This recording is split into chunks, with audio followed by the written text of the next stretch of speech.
Hi everyone out there on the World Wide Web. This is Private Eye PR speaking, and I'd like to give you something to chew on. Directed by a beardy guy from a cave in Afghanistan, 19 hard-drinking, coke-snorting, devout Muslims enjoy lap dances before their mission to meet Allah. Using nothing more than craft knives, they overpower cabin crew, passengers, and pilots on 4 planes. And hangover or not, they managed to give the world's most sophisticated air defense system the slip.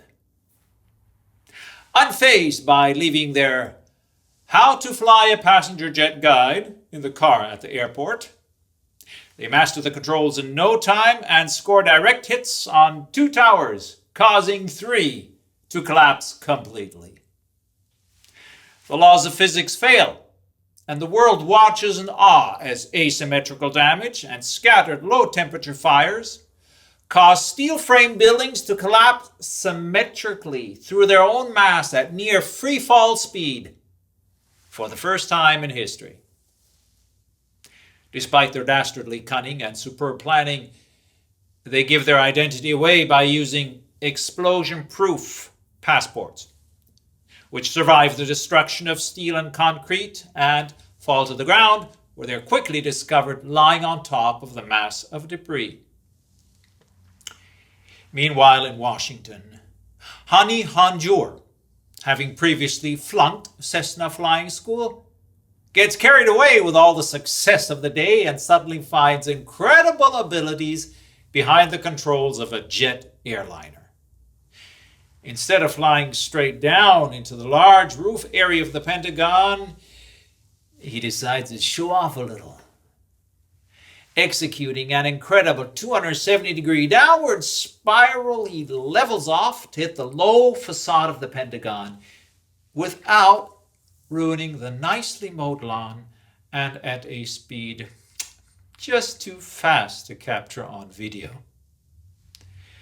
In the skies above Pennsylvania, desperate to talk to loved ones before their death, some passengers use sheer willpower to connect mobile calls that would not be possible until several years later.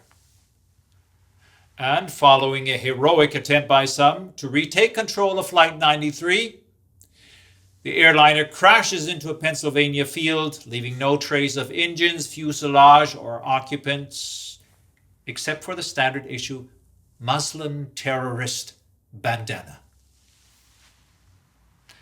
During these events, President Bush continues to read The Pet Goat to a class of primary school children.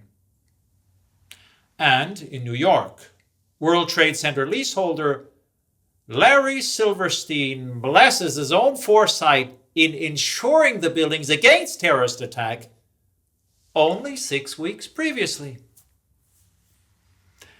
That's pretty much the official story on 9/11. However, one indisputable fact really stands out.